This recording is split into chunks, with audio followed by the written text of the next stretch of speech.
সকালে ঘুম থেকে যে ওঠার পরে যে আমার সঙ্গে এরকম হবে আমি জীবনেও ভাবতে পারিনি। মানে আমি পুরো নাকানি চোবানি খেয়েছি। নমস্কার বন্ধুরা, আমি সুষমা চলে এসেছি একটা নতুন ব্লগ নিয়ে। কী বলবো বন্ধুরা, মানে আমার বলার কোনো ভাষা নেই। ঘুম থেকে উঠেই দেখি অনেক বেজে গেছে, প্রায় 8টা বেজে গেছে। মানে আজকে খুবই লেট হয়ে গেছে আমার ঘুম থেকে উঠতে। একদিকে রান্নারও খুব তাড়াতাড়ি ছিল, তাই ভাবলাম যে আগে তাড়াতাড়ি করে ভাতটা বসিয়ে দিই। আর আমার হাঁড়ি হচ্ছে দুটো ভাতের হাঁড়ি, তাই একটা হাঁড়িতে ভাত বসিয়ে দিয়েছি। আর একদিকে বাসন তো পড়েই রয়েছে, কিছুই করার নেই আমার, কিন্তু করতে হবে। একদিকে ভাত ফুটছে, একদিকে আমি পটল আলু দিয়ে একটা নিরামিষ মানে দুধ ছিল ঘরে আগের দিনে, সেই দুধটা আমি ছানা করে নিয়ে সেই ছানা দিয়ে তরকারি করে নিয়েছি। একদিকে বাসনও মাজছি, একদিকে কাজও করছি। কী করব বলো, এক হাতে যেহেতু সংসার। আর আমার জানো তো সংসারের সবথেকে বড় দায়িত্ব কী বলো তো, রান্না আর হচ্ছে স্নান টান করে পুজো দেওয়া।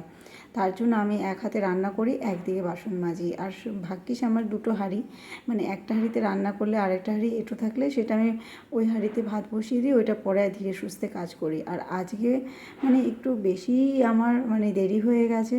অন্য দিন তো আমি সব মানে বাসন টাসন মেজে ঘষেই রান্না করি, আর আজকে শুধু গ্যাসটা আগে পরিষ্কার করে আগে রান্না বসিয়ে তারপরে রান্না করতে করতে বাসন মেজেছি।